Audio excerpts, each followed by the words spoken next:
Welcome back to the DCCN playlist. आज मैं बात करने वाला हूँ फ्लो कंट्रोल। आपको नाम से पता चल रहा है ये फ्लो को कंट्रोल करेगा, यानी कि सपोज कीजिए सेंडर से आपने कोई डेटा भेजा रिसीवर की ओर और वो बहुत टाइम स्लो कर रहा है या बहुत धीरे धीरे जा रहा है। जैसे आप कोई भी फाइल डाउनलोड करते हैं सर्वर के थ्रू, या आप कोई भी पायरेसी वीडियो के वेबसाइट के थ्रू आप डाउनलोड करते हैं, फिर वो फाइल्स कई बार क्या धीरे धीरे आती है और कई अदर वेबसाइट के ऊपर फास्ट आती है। तो ये कैसे होता है? ये फ्लो कंट्रोल के कारण होता है। कई वेबसाइट का फ्लो कंट्रोल अच्छा नहीं होता, जिस कारण आपको डेटा बहुत धीरे धीरे मिलता है। अभी एक चीज़ ये होता है कि रिसीवर साइड भी कोई इशू आ जाता है कि वो बहुत धीरे धीरे उसको रिसीव करता है, क्योंकि उसके मतलब मशीन में ऐसी प्रॉब्लम है, उसकी नेटवर्किंग में ऐसी इशू है कि वो रिसीव नहीं कर पा रहा है, धीरे धीरे कर पा रहा है। तो इन सब चीज़ों को मैनिपुलेट करने के लिए, इन्हें फिक्स करने के लिए इन्होंने यूज कर रहे हैं फ्लो कंट्रोल। तो अपन पढ़ते हैं ये होता क्या एक तरह से। तो देखो, आप सिंपली मैंने बता दिया आपको, ये मैनेज करेगा रोल ऑफ डेटा कम्युनिकेशन वो ट्रांसमिशन का between the two node to prevent a sender from the overwhelming a slow receiver.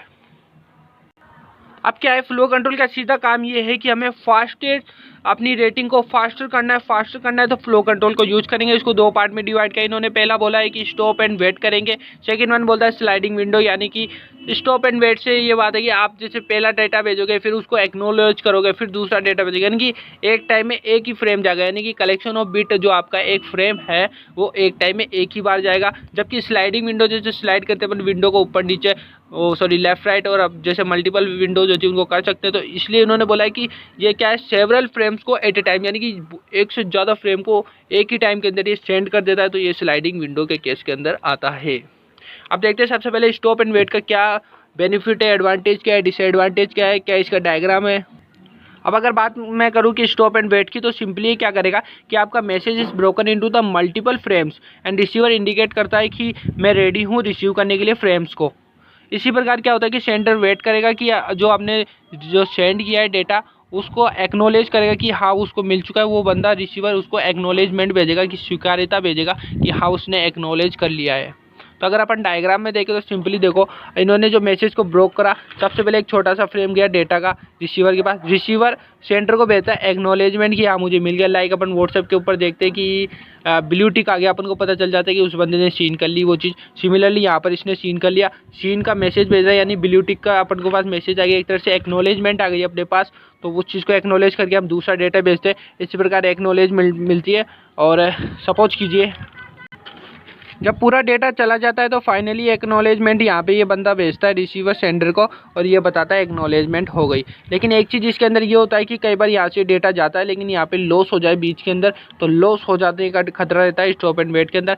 और सेंडर तभी अगला डेटा भेजता है, यानी अगला फ्रेम तभी भेजता है जब है ना उसको एक्नॉलेजमेंट मिलती है रिसीवर के थ्रू। तब तक सेंडर वेट करता रहो, समझ रहे हो आप? तब तक आपको वेट ही करना पड़ेगा सेंडर को, जब तक आपको एक्नॉलेजमेंट नहीं मिलेगी। तो एक तरह से ड्रॉबैक हो गया इसका। इतना टाइम नहीं है किसी के पास ही, आज मार्केट या टेक्नोलॉजी इतना फास्ट चल रही है, तो हमें ऐसी चीज़ की ज़रूरत नहीं है। तो हमने फिर आपको अप्लाई करा स्लाइडिंग विंडो के अंदर। अब बात करूँ जैसे कि मैं स्लाइडिंग विंडो की, तो स्लाइडिंग विंडो के नाम से पता चल रहा है कि मल्टीपल्स ऑफ फ्रेम्स आपके एक साथ जाने वाले हैं। सपोज कीजिए आप सेंडर के पास भेजते हैं, लेकिन इसको मल्टीपल भेजने का रीज़न क्या है, मतलब एक साथ कैसे भेज पा रहा है ये? स्टॉप एंड वेट तो नहीं भेज पा रहा था, ये कैसे भेज पा रहा है? तो ये ऐसा होता है कि जो सेंडिंग फ्रेम्स होता है has to be given a unique number, यानी इनको एक नंबर दिया जाता है, एक स्पेशल नंबर दिया जाता है हर फ्रेम को, जिससे आपको पता चल सके कितने चले गए।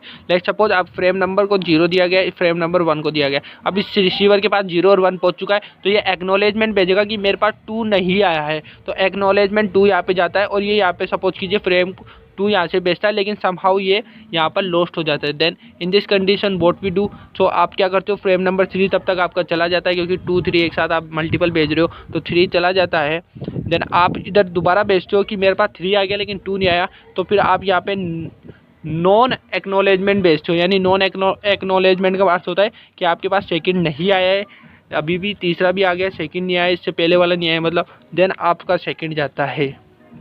नॉन एक्नॉलेजमेंट में अपन को पता चलता है कि आपके पास सेकंड, मतलब उस बंदे के पास सेकंड अभी तक रिसीव नहीं हुआ है।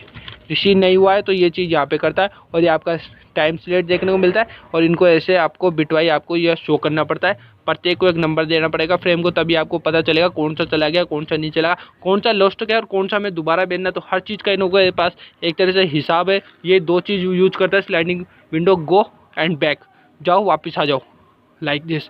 जाओ एक्नॉलेजमेंट भेज दो, गो एंड बैक। एक होता है सिलेक्टिव रिपीट, यानी सिलेक्टिव आप भेज देते हो, जो रह गया उसको रिपीट करने को बोलता है, तो रिपीट यानी फ्रेम 2 को रिपीट करा, तो ये हो गया आपका सिलेक्टिव रिपीट। तो ऐसे ये 2 टाइप हो गए इसके, go back and selective repeat, किसके अंदर, स्लाइडिंग विंडो के अंदर। तो ये था हमारा फ्लो कंट्रोल, जिसके अंदर आप सबसे पहले देखिए स्टॉप एंड वेट को कैसे करना है। सेकंड में आपने देखा कि यहाँ पर स्लाइडिंग विंडो को कैसे शो करना है। स्लाइडिंग विंडो का सिंपल है कि standing frame has to be given a unique number. So this is आज वीडियो, आई होप आपको समझ में आया होगा दोनों concept. Thank you so much for watching this video.